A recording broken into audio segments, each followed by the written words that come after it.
Good afternoon, everybody. I want to welcome you to Northwest Indian College. It's really humbling to have you guys present today to listen to history, listen to a story of an individual and his teachings of this territory. When I say teachings, that's a snup, yeah? One teaching of who we are as Lakhtamish people. The story goes back years and years of harvesting, gathering, and it's a great honor of mine to have Qwa Shus from the Lawrence family, from the village people, to come and talk about his life as a harvester or a fisher. And I asked, are you going to speak about the hooligan? The surf smell that's running right now, the whole story, But we all have a story, and it's not going to end.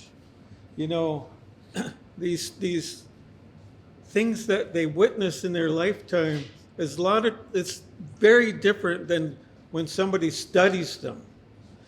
Studies the natural world. We kind of live the natural world. But it's a great honor for Qwa Shus to humbly come up and share his story.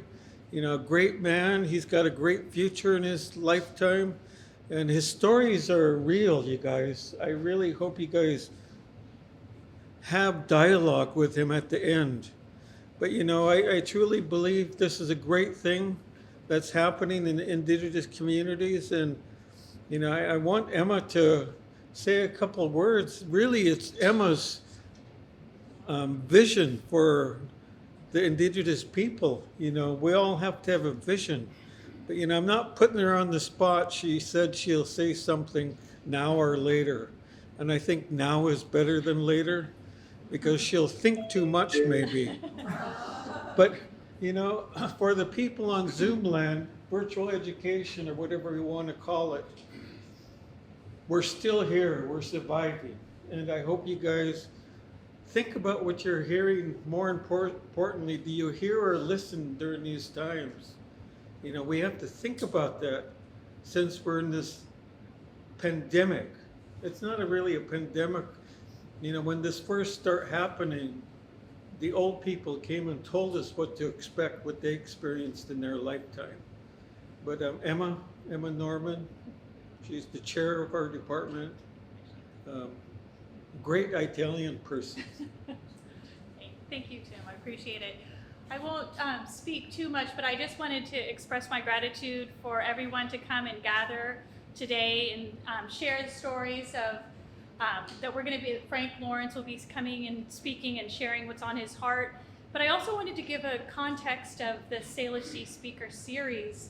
I've had the pleasure, honor to work at Northwest Indian College since 2001 as a guest to the Lakhtamish peoples, Coast Salish peoples. I'm an Italian-American heritage and Welsh heritage. So the work that I do is in service to the college, following the mission and vision of the school. But one of the things that I found is this idea of academia, of who are the experts in academic spaces. And one of the things that I found when I was transitioned into the department chair role is thinking, how can we reframe that expertise? Because the experts are those that spend the time on the water the most. The community members, those that have had the ancestral knowledge passed down, and many of which also hold degrees and have letters behind their name. But I want to make sure that at Northwest Indian College, a tribal college, one of 37 tribal colleges, that we open up space, academic space, for community members to share, and with our students, with our faculty, so that we can benefit from those that have spent the most time on the water. And on the land. And we've had a really amazing group of Salish Sea speakers over the years. Timbaloo Sr., of course, was one of them. Timbaloo II, actually his son was one of the first ones. The late Chief Salik was also a Salish Sea speaker. Steve Solomon Sr. We've had Larry Campbell, Jamie Donatuto, a whole list of amazing people that have come and shared knowledge in this room. And I also wanted to acknowledge Dr. Marco Hatch, who's behind there. And it was really this project that we did together, Partnership in Geosciences Education, years ago, thinking about ways that we can bridge the gap between, or bridge connections between Western Washington University and Northwest Indian College, and having what we call two-way learning. And so always inviting faculty from Western to come enjoy and learn. And I see that there are several here today, both in the room and in the Zoom room, as a way to recognize that there's a lot of knowledge to be shared as good neighbors. So I just wanted to say thank you, Haishka. For one, Tim, for always setting the stage in such a beautiful way. Could not do this work without you and your family, and acknowledge that Sesbaloo and family nourished us today with beautiful salmon. And that is a good way to start. So thank you, Haishka, and I'll pass over to Tim to introduce Frank. Thank you. So my brother Qwa Shus, can you please come humbly give us history of who you are, what you do here in the community, more importantly, what you do for your family in the Lakhtamish way of life. My name is Frank Lawrence III. My Indian name is Qwa Shus. My late Auntie Helen Mary Kagi she asked me, "What's your name, Sonny?" I said, "It's Qwa Shus." She says, "Don't say it like those ones over there. Say it like you're supposed to say it. Qwa Shus, Qwa Shus. Pronunciation." I just want to thank everybody for being here and taking your time out of the way things are out there to be in here and listen to my few words of what I have to share with you today. On my father's side, my grandparents are Frank Lawrence Sr., Lillian Rose Jefferson from Lummi. On my mother's side, my grandparents are Harvey Blue from Lummi and Geneva Parsons Blue from Idaho. I'm the oldest out of 6. I've been a part of Whatcom County and Lummi my whole life, 52 years now. I've accomplished things that were hard to accomplish. I've endured things during those times to accomplish things that I've accomplished. I've lost many people that I've loved throughout my life and learned from that. Not only have I been a Lummi fisherman my whole life, I'm also one of the gravediggers for the Lummi people, our Lummi people. I lost my father in 2008 to stomach cancer, and I took his spot as a gravedigger in 2009, so I've been a gravedigger since then, one of them.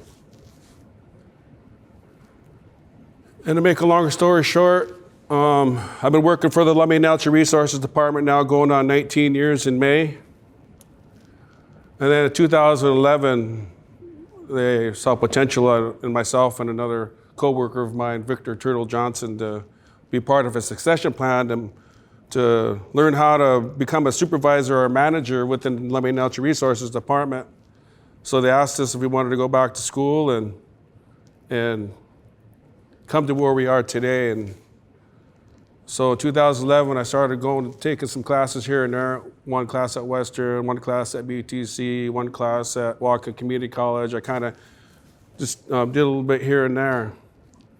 In 2013, I kind of stepped into the door here at Northwest Indian College. I was 43 years old then. And I think then I was still taking one class per quarter for that first year. Then the second year, I started taking 2 classes per quarter. I was scared to come back to school at the age of 43, 44. I didn't know how it was going to be. But I can tell you this, that when I declared my bachelor's degree, because I was thinking, if I keep going to school at the rate I'm going to be going to school until I'm 55 or 60. So I figured I better just declare my bachelor's degree in Native Environmental Science and get her done. I'll tell you what, that first week of school, when I declared my bachelor's degree and I was in the same program as all the other Native Environmental students taking the same courses, I was like, what did I get myself into? Well, these kids are using words and they're acting older than their age, and I was thinking, what did I get myself into? But lo and behold, what I learned when I was growing up throughout my life, learning from my mother, my stepfather, my father, my brothers, fishing, gathering. I found that if I put my best effort into the Northwest Indian College program, that things would fall into place a lot easier. And then lo and behold, I started, doing really well. Emma was my advisor, and she put my education plan together, and I just told her to set it out, and I'll take whatever classes would be there. And I was taking 12 to maybe 16 credits a quarter sometimes. I was working full time at Lummi Natural Resources. During the summertime, I'd be going to school full time, or whatever I had to do, and then working, and then trying to fish at the same time. And people would often ask me, how do you do that? And I was talking to my cousin Tim earlier, when you're a fisherman and you grew up being a fisherman, it comes natural. It's part of you. I mean, you live it, you breathe it, you drink it, you sleep it, you think about it before you go to bed, you think about it as soon as you wake up. So now I'm going to back up a little bit to about 1976. I lived out in Nooksack until 1991 off Mission Road. And there, my stepfather, they used to use eddy netting in the Nooksack River. And I was, back then, they started training us early because there was a lot of things that had to be done in order to be part of your people and to be part of your family. It was nothing to be 4, 5, 6 years old. I remember 7 years old, getting up at 4 o'clock every morning. We were a poor family, and my mom had to be at work at 8 o'clock. My stepdad, he had to be at work at 8 o'clock. So we had to get things done before then. We had to feed the dogs, the chickens, the ducks. We raised our own beef. We had to get wood for the fireplace, kindling for the fireplace. And this was before school and after. But I can remember we 6 years old, 7 years old, going down to the Nooksack River with flashlights and helping my stepdad chuck the eddy net. And, back then fish were plentiful. We always had something. Then even at then, my cousin Tim brought a good point across to us, is that you can't just be a fisherman. You have to learn how to prepare the fish throughout your life. You have to learn how to can them, freeze them, do what you will, share with your family. So I can remember back when I was a young man. You imagine my granddaughter is 5 years old. She's going to be 6 years old here pretty soon in December. I can't imagine throwing a fish down and giving her a fillet knife and telling her to fillet her first fish. That's what I had to do when I was a young man. And I can remember telling my Mom, I don't want to fillet a fish. It's going to look like hamburger meat. And even if I was 6 or 7, you have to think about my other 2 brothers. They were younger, 1 year younger than me. So if I was 7, one was 6, the other one was 5. So they were doing the same thing, filleting a fish. But my mother being my mother, we always made use of our salmon, fish sandwiches, fish soup. Throw some in the fridge there was always fish. Give it away to somebody that wanted some.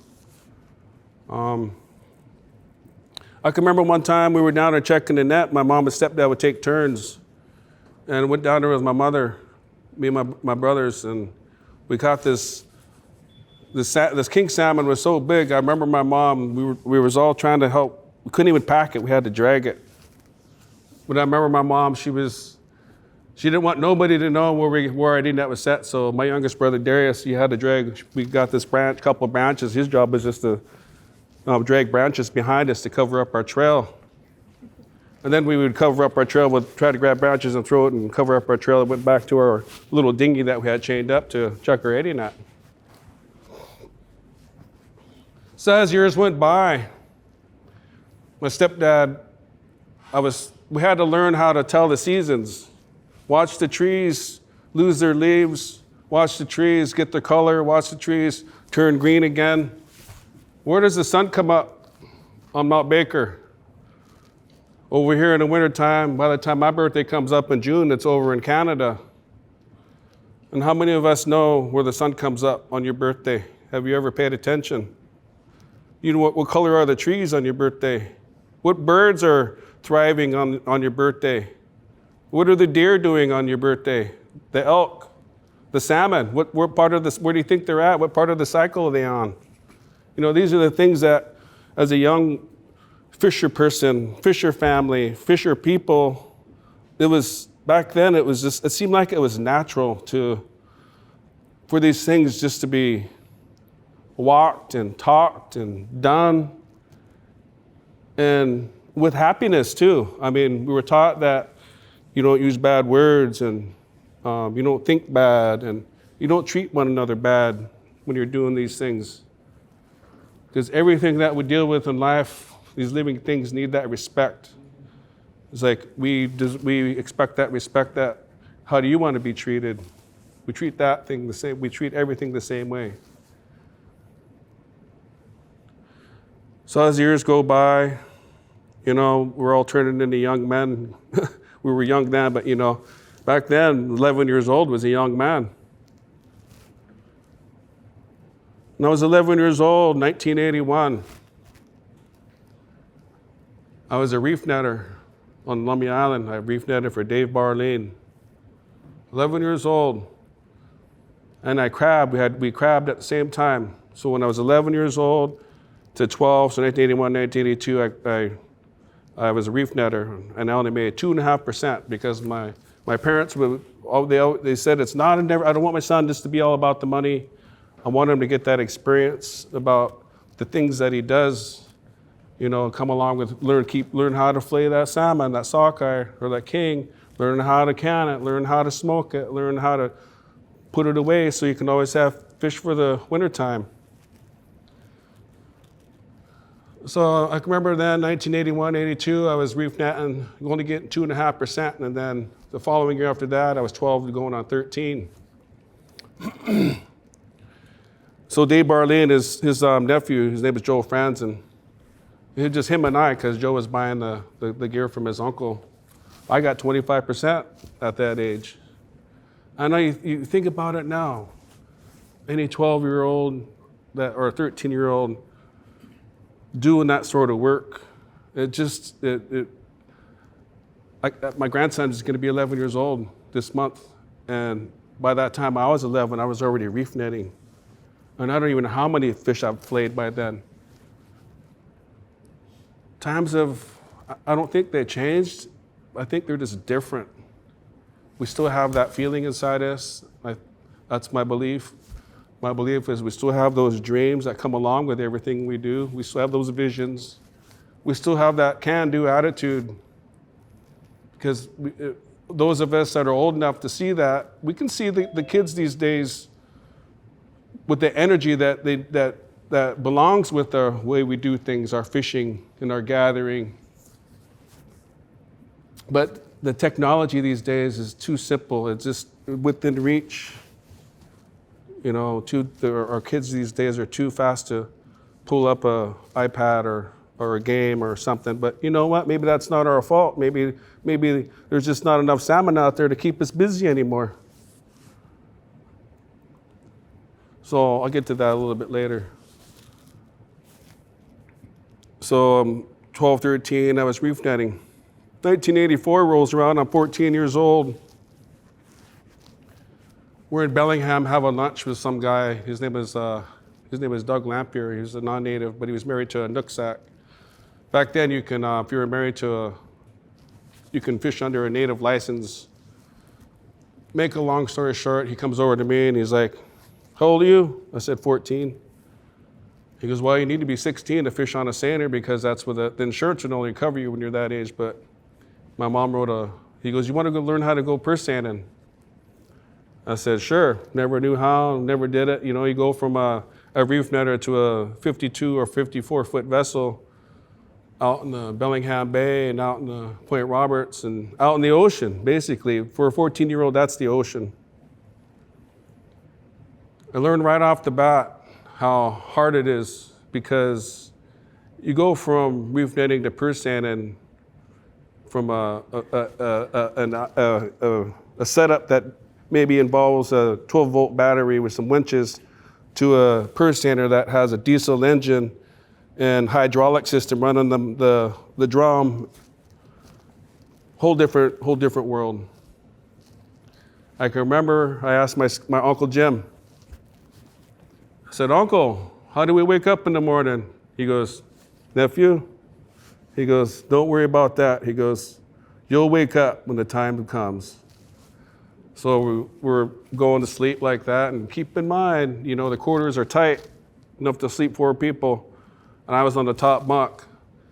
So when the skipper primes the motor, blah, blah, blah, and he pushes the button, an alarm goes off. And I tell you what, I sit up so fast and I hit my head. I just start getting ready like that, and I get top side on deck, and my uncle says, "Well, you know how to get up now?" I say, "Yep." So if this was a deck, you're literally only got about a foot of space, maybe a little bit more, maybe 16 inches. So the first 3 years of that, 14, 15, 15, 16, 16, 17, I was on the deck. I don't know if you know anything about purse seining, but basically I was a deckhand. And even back then, my mom and them just still didn't want me to get full share. They just wanted me to learn what it was all about and not about the pocketbook. But there was the sockeye, there was so much plentiful, the fish were so abundant back then that I still made pretty good money. And I can remember going to my mom, "Mom, look, I made $250. My mom was like, "Son, that's not 250, that's 2,500. I'm like, "What?" So of course my checks went right to my mom, and my mom would go deposit it because it was all under her name.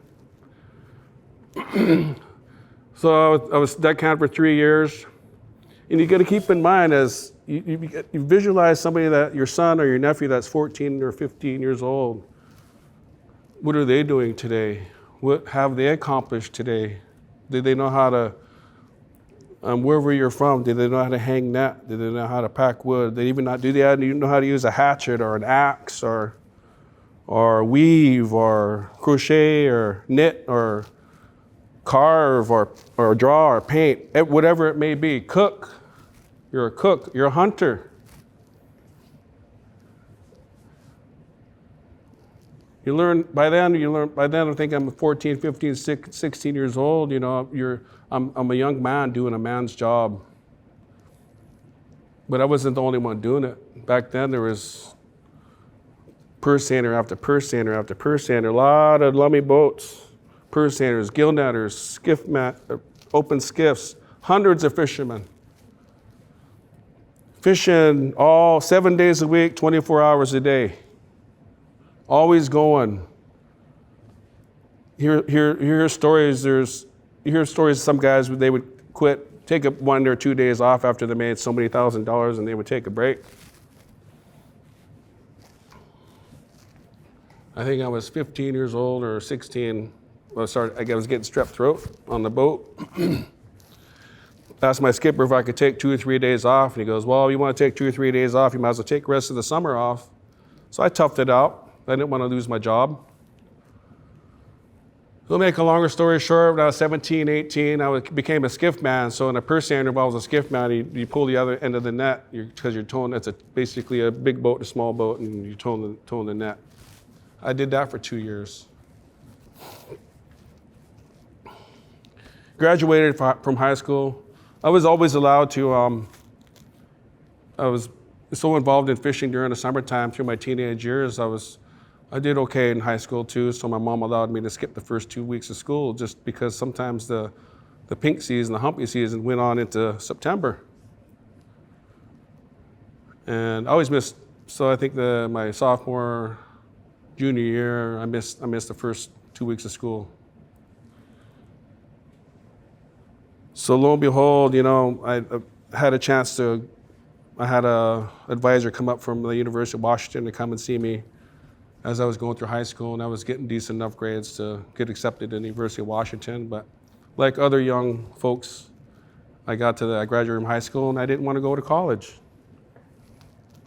Took the route of being a construction worker for 2 or 3 years, and My elders always told me to get out of that because it's too hard on your body. You don't regret it now, but you will when you get older. So I kind of dropped out of fishing a little bit then, I think, when I was 19, 20, 21. Went through a little chapter of turning into this young man into a younger, older man. And you can imagine what people do when they're 19 and 20 and 21. I kind of fell into that suit for a little while. So when I was 22 years old, I quit fishing. I know I quit fishing completely. I became a bartender at the Nooksack River Casino.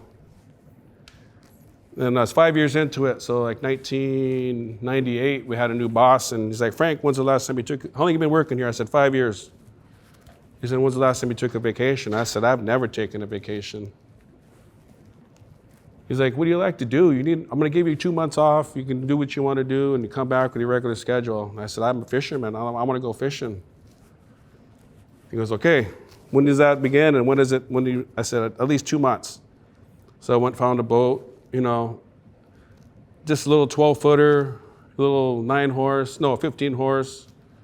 Just something to get me on the water.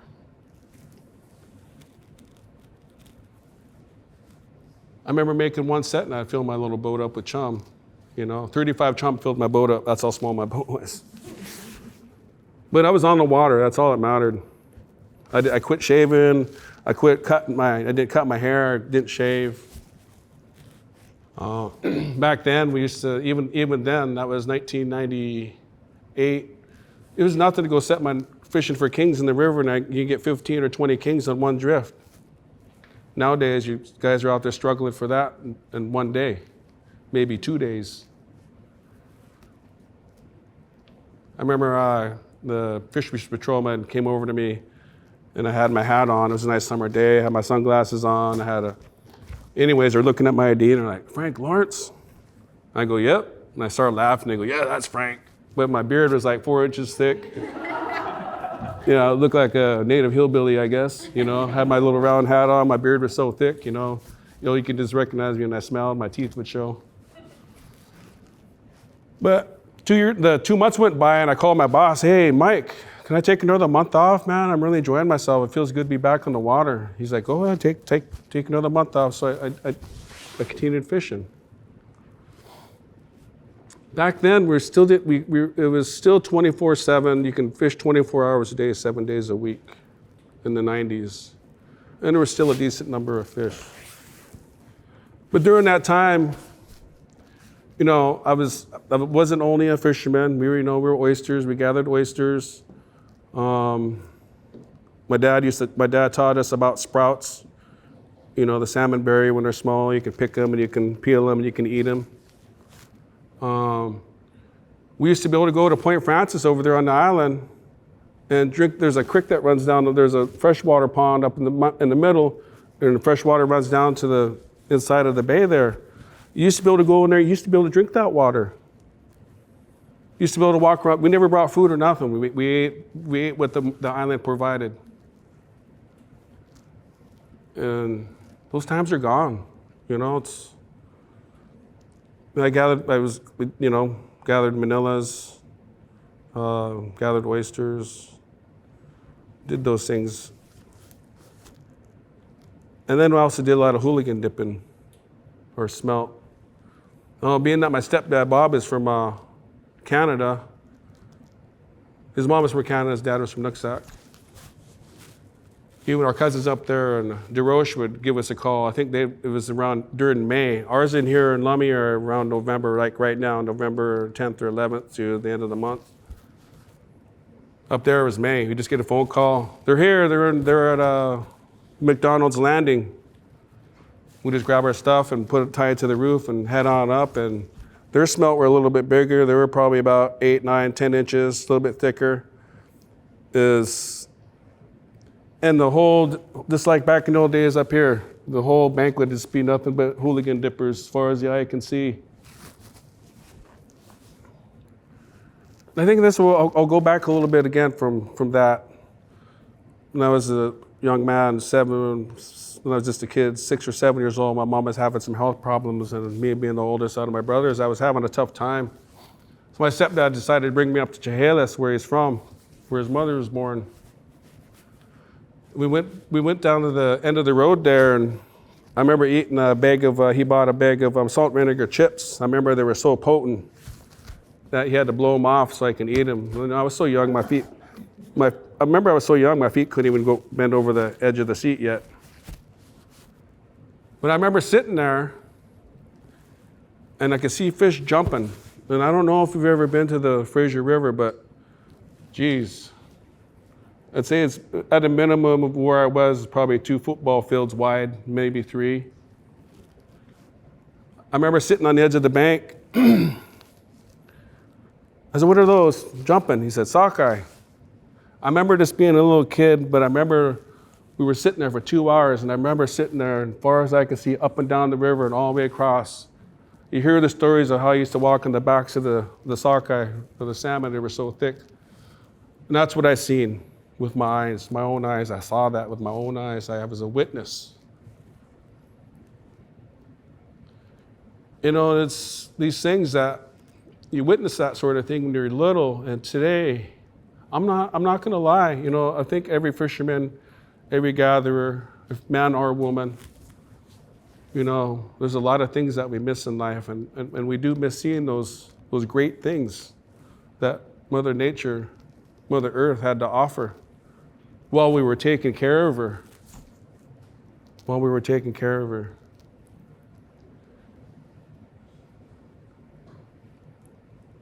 So I get up into, we'll fast forward again, in my 20s. Fishing is still decent in the late 90s. You know, a guy can go out there anytime, and a river fisherman, which I was, can go out and easily make $1,000 a day minimum, just going out there for a few hours and go out there the next day. You know, you make a lot more if you hit it hard and fished all day and night for days on end, which I did once in a while. You learn how to endure the elements of Mother Nature. You learn how to tell time without using a watch. You learn how to, you don't even realize it, but you're not even hungry because you're just doing what needs to be done. There's always something to do. Keep your boat clean, mend your net, help your other guy out that needs help mending his net, or whatever needs to be done. So I get up in the 2000s, you know, I'm still fishing, you know, we're still dipping for hooligans, and the hooligans were still plentiful then too.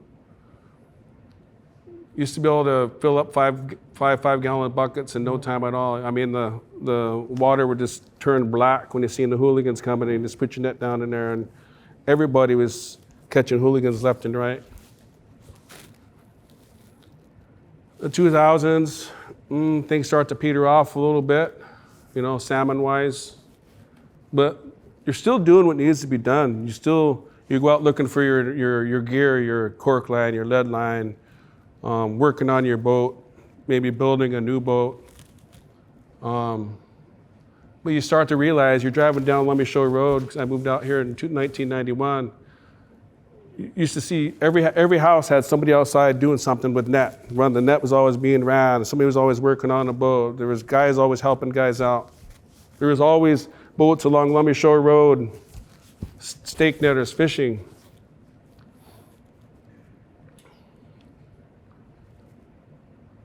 So we get in 2010. We had a more than average, really good sockeye year. 2018. We had a pretty decent year, sockeye. In 2022, this year, we got the fish sockeye again, you know, 4 years, like 4-year cycle since 2010. And now lately, chum season. Used to fish, I remember back in the 90s, I would leave a Halloween party and say, I'm going fishing. Go get my motor in my tank, get in my boat, go fishing, fill my fish box, and go home, because fishing was open 24 hours a day, 7 days a week. Now we're on chum management. our fishermen only get the fish from Sunday 4 p.m. till Wednesday 4 p.m. because it's one of our only original stocks that are still considered natural stocks. So we're trying to manage them to the point while we can still keep the numbers up. But if you haven't noticed, the habitat isn't that great anymore. So as a fisherman, I've seen a lot of changes in the Nooksack River. I worked for the Lummi Natural Resources going on 19 years now, but the first 2 or 3 years, back in 2003, 2004, 5, 6, I worked for the Restoration Division. We did what you call a habitat assessment for the South Fork of the Nooksack River, the Middle Fork, and the North Fork, where you go through and you measure basically 4 miles of river at a time, every day. You measure the riffles, the rapids, the deepest part of the pools, the width. You're taking all this data down. I can honestly say I walked every inch of that river, from the headwaters of the South Fork, North Fork, and from the Nooksack Falls in the North Fork, down Nugent's Corner, and all the way down to the mouth of the river. It's amazing when you go up to the headwaters of the South Fork and the water is just so crystal clear. It looks like it's gold. The water looks like it's gold because of the minerals and stuff, the rock that's there way up that high. And then the closer you get down here, due to poor logging practices and roads washing out, the turbidity starts to get a little bit thicker. And then my cousin Tim was saying earlier, he remembers the Nooksack River being 34, 35 feet deep back when he was younger. And I can remember in the 90s when fishing was still decent, the Nooksack River was 14 feet, 16 feet deep in some places. But today, if we go down there, I haven't fished for 2 months. 2022, I'm 52 years old. I haven't fished for 2 months because my boat draws a foot of water. It's on the Ferndale gauge in Ferndale, the Nooksack River says it's at 4 feet. And my boat starts hitting bottom. I don't know if anybody knows anything about boats, but your lower unit on your boat, your motor that turns the prop, it's not cheap. It costs like $2,800 to replace that. So do I want to fish and take the chance of breaking down, or I just want to quit fishing altogether? I took the choice of not fishing altogether. First time in my life during the fishing season, I haven't fished for 2 months. This goes on my record books. All the stories that I've missed out on. Maybe I missed out on some other catches too, but it's a toss-up. That's what they say boat stands for, break out another 1,000 every time it breaks down, right? So anyways, the salmon numbers are kind of depleted. The habitat's gone to hell, as we say in Lummi Natural Resources. The hooligans, I don't even know if they've caught any hooligans yet this season. I hate to say this, but about 20, 25 years ago, I started having this dream of me standing on Slater Road Bridge, holding on to the railing, and I have tears in my eyes, and of course my heart's hurting because the Nooksack River went from this to probably 25% of its width. Now, I often wondered why I had this recurring dream. Now, when I sit there and I'm trying to tell my stories to my grandkids about fishing, but now my dream is coming true. I see the Nooksack River doing what it's doing. The algae get so low, photosynthesis is taking its course on the sides of the river. Water comes up and our fishermen, all their nets starts turning. They think it's manure, but we had it tested. It's algae released from the sandbars and then the riprap, whatever, that's upstream. And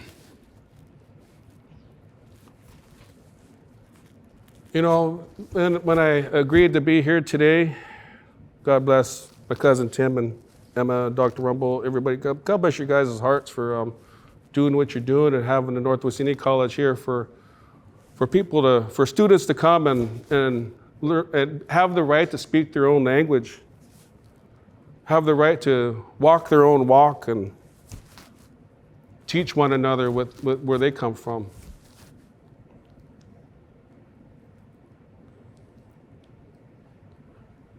I'm not saying it was hard for me to gather the strength to be here, because I don't think it was.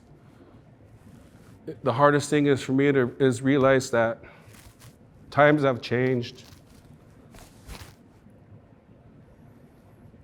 Times have changed. I don't know where you come from, where your grandparents come from, but I hope you know. The world is changing so fast before our eyes. What do? How do we deal with this? So many different things happening in our front yard, our backyard. You know, we have the invasive green crab here now. Our hunters can barely even get a deer or an elk now these days. They're taking our hunting areas away. The regulations are strict. They're closing roads to our hunters, our gatherers. We used to roam free. We used to fish 24/7.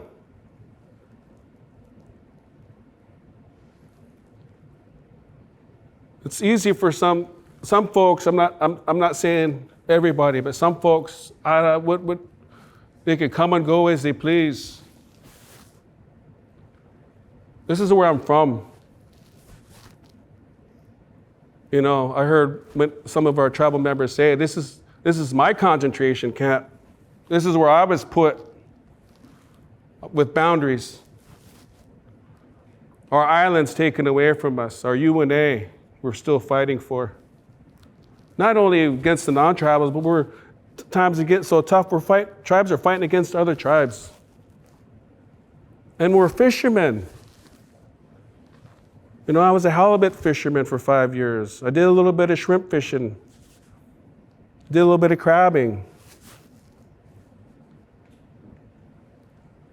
And those are gone. Our guys can't even catch a halibut nowadays, and they're down to 32 hours for an opening of shrimp, maybe if that.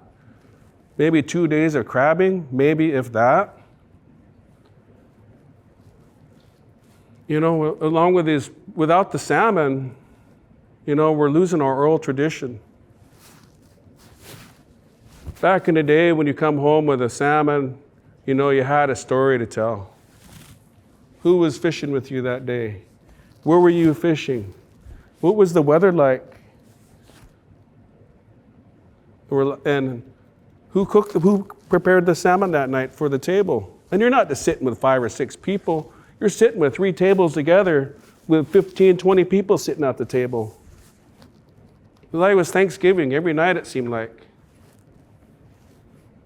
Our elder would pull in the driveway, the TV was shut off, the radio was shut off, everything that was electronic was shut off, maybe except for the lights. And you sit and listen.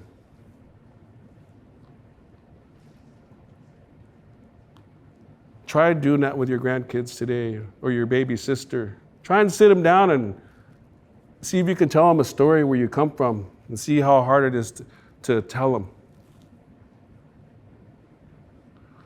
Our elders always used to say, what's your heart say? Follow your heart. I find myself digging deep. I know it's there somewhere. I know my heart's there somewhere, but I find myself digging deep. Because I want to remember these stories, and thank you for today for resurfacing some of these feelings and stories that I've seemed to have forgotten.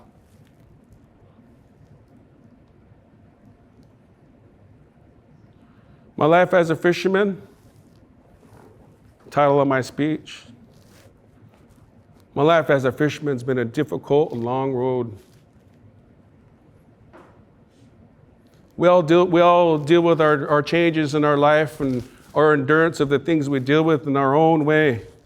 But I think it's pretty similar because we're human and our hearts hurt, and we release that hurt by tears. most of the time. Sorry to say, but when I'm holding my lady's hand at home, I find myself releasing that hurt more than I used to, because things have changed so fast and so drastically.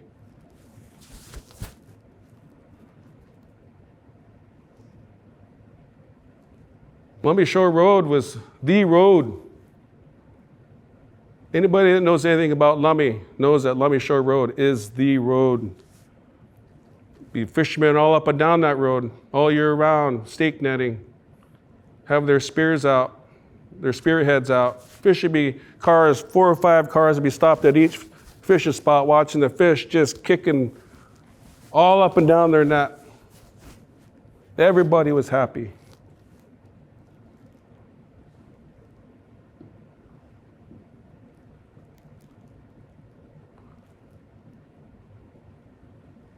So with these few words,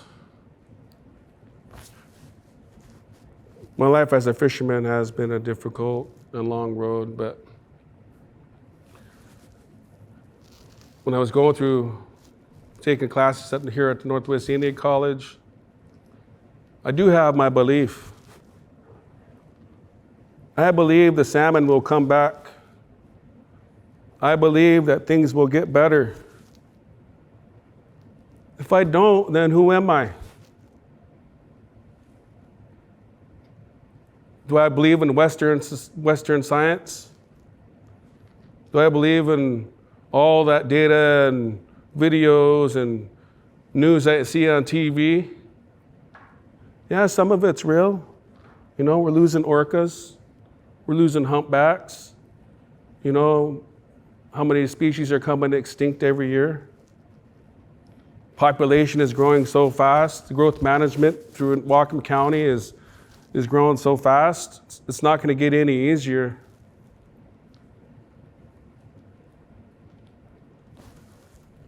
So before I put the period at the end of my discussion today,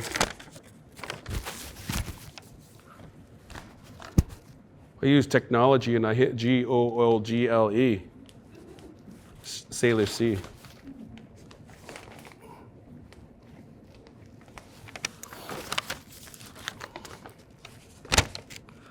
Total number of islands in the Salish Sea, 419. Maximum depth of the Salish Sea, 650 meters. Total population around the Salish Sea, more than 8 million. Number of different marine mammal species, estimated 37 species of mammals, 172 species of birds, 253 species of fish, and more than 3,000 species of invertebrates. Number of species listed as threatened, endangered, or candidates for listing, 113.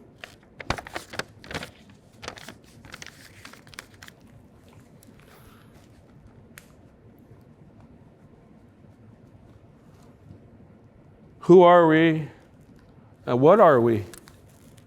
Are we stewards of this land, or are we just using it for fun and just going to kick it aside when we're done? Too many times I see people kicking it aside and forgetting about what that land is. Everywhere you go, people treat it different.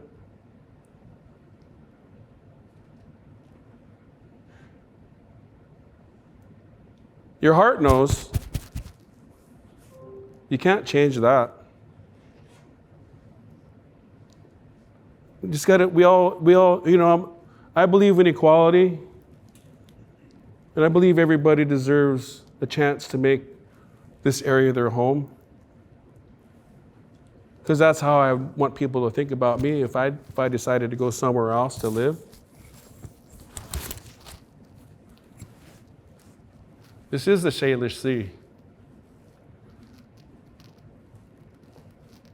You're out there taking a walk, just don't observe the trail.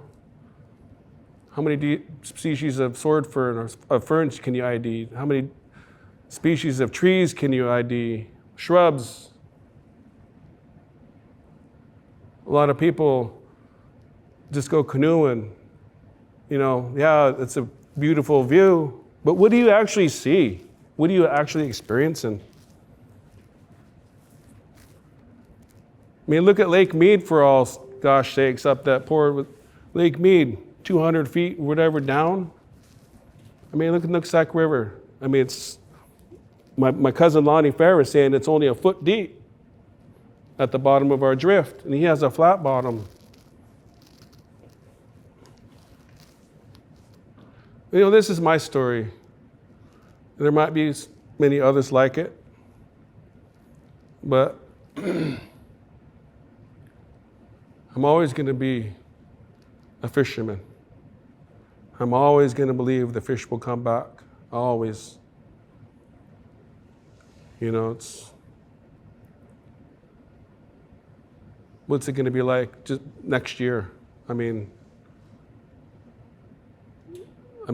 two summers, not this last summer, 2 summers ago, we lost 2,500 Chinook in the South Fork because it was heat dome.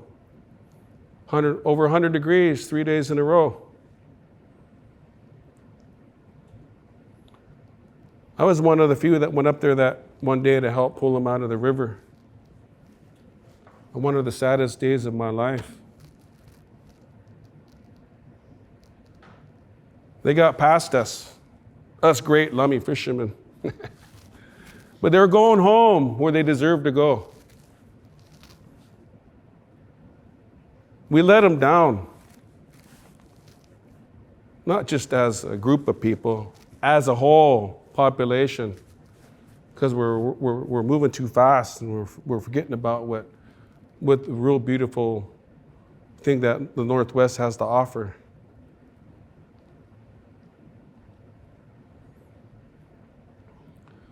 So with that, you know, thank you for your time. Thank you for your good heart and your good mind and keeping your ears open. You know, it's always, I know what it's like when you go and listen to somebody speak, you know, you're always kind of curious of, is it worth my time?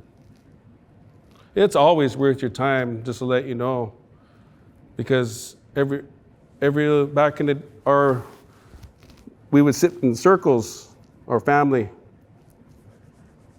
look at one another, listen to one another, hear their story for the day. Everybody has a story to tell for the day, and you know, that actually turns out to be a whole lot because everybody learns something new and everybody has a little bit of a different story to tell from when the sun came up, when the sun's going down. So we just got to give that Creator that thanks that He deserves, you know. I want to thank everybody here that's going to the Northwest Indian College. Put your best effort into it. Don't look back, because it goes by in a blink of an eye. Thank you for all the L&R staff that showed up today. Thank you for coming in to witness this, being here. You know, we're all in it together, whether we know it or not. It's just we have different jobs to do. Thank you for our veterans. We always have to give thanks for our veterans. So, it's 2:04, so I'm done. Oh, well, I'm just kidding. Thank you.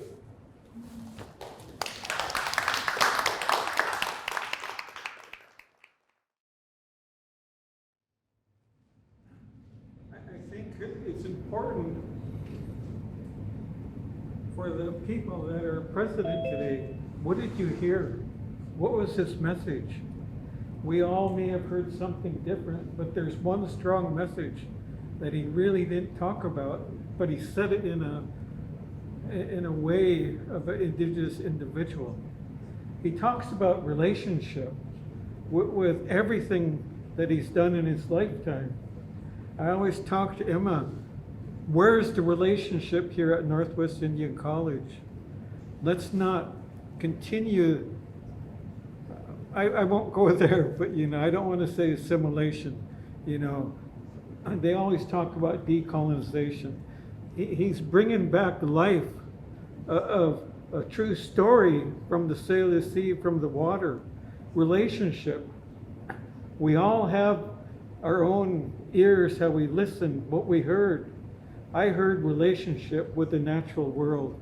I heard about what he was saying, what the power of water really is, that spiritual power. We have to think about what's being said today. I'm going to probably go out on a limb. Our visitors in Whatcom County, somebody's eating Lay's potato chips. But anyways, they always blame indigenous people for the fish run. It's not us. If you look at the history of the Nooksack River, if you look at the logging practice of Mount Baker's Snoqualmie Forest, if you look at the dairy berry pollution that has taken place for the past 60 years, it's not us.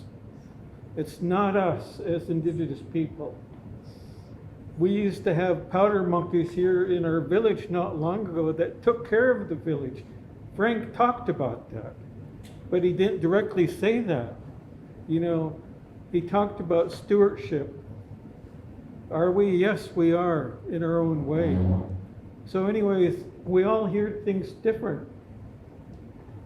This isn't a person that studied the Salish Sea or studied fishing. He lived it, a way of life. It's different than having somebody investigate and do a dissertation for 5 years, 6 years and say, this is what happened. We have our own story, and Frank's story's not over. And what a gift for the Natural Resource Department here at Lummi to have his story that he's going to continue. I'm really proud of Frank. I asked Frank several years ago, will you quit fishing for one cycle? And he said, I will for the salmon.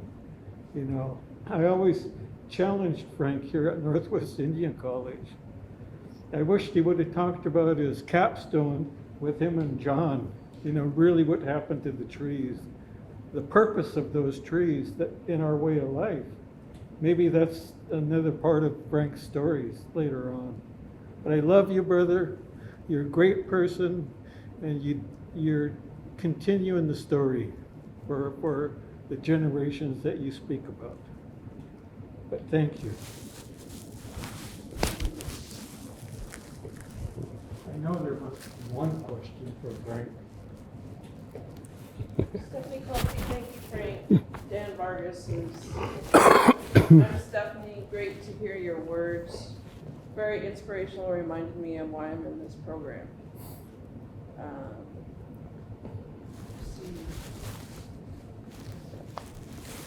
And Catherine Sapinski, thank you, I appreciate the salmon optimism. Doug Solomon, that's my boss. I'm proud of my boss. Thank you, Frank. All right. Back to class. Oh, wow.